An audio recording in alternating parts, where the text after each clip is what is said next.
Respublika bo'ylab o'tkazilayotgan xavfsiz va sog'lom yurt keng qamrovli tezkor profilaktika tadbirlari doirasida Ichki ishlar vazirligi Tezkor qidiruv departamenti, Davlat xavfsizlik xizmati hamda bojxona qo'mitasi bilan hamkorlikda o'tkazilgan tezkor tadbirlar natijasida uyushgan narkojinoiy guruhlar faoliyatiga chek qo'yilib, qariyb 80 kilogramm giyohvandlik vositalari noqonuniy muomaladan olindi. Aniqlanishicha, transmenli jinoiy uyushma a'zolari giyohvandlik vositalarini qo'shni davlatdan Toshkent shahri orqali Rossiya Federatsiyasiga kontrabanda yo'li bilan olib o'tishni rejalashtirgan.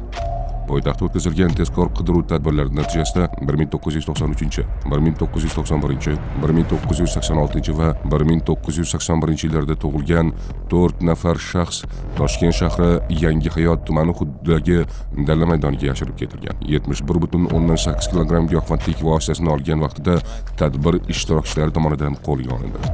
Ushbu shaxslar uyushgan narkojinoiy guruhning O'zbekistondagi tashkilotchilaridan bo'lib, Rossiya Federatsiyasida yashovchi tanishining ko'rsatmasiga asosan ko'rsatilgan geolokatsiyadan giyohvandlik vositalarini olib, uni Rossiyaga yuborishi lozim bo'lgan. Surxondaryo viloyati Denov tumanida o'tkazilgan tezkor tadbirda esa 1969 yilda tug'ilgan shaxs 8 kilogramm giyohvandlik vositasini 150 ming AQSh dollari evaziga sotayotgan vaqtida qo'lga olindi.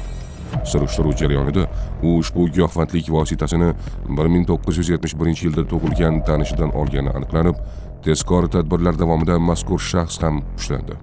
Jinoiy zanjir izidan borilishi natijasida giyohvandlik vositalarining asl manbai bo'lgan yana bir 1971 yilda tug'ilgan shaxs ham protsessual tartibda qo'lga olindi.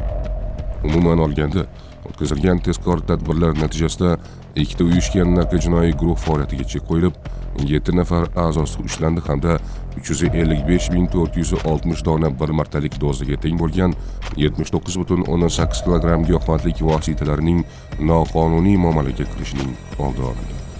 Mazkur holat yuzasidan jinoiy uyushma a'zolariga nisbatan O'zbekiston Respublikasi Jinoyat kodeksining 273-moddasi 5-qismi bilan jinoyat ishi qo'zg'atilib, qamoqqa olindi.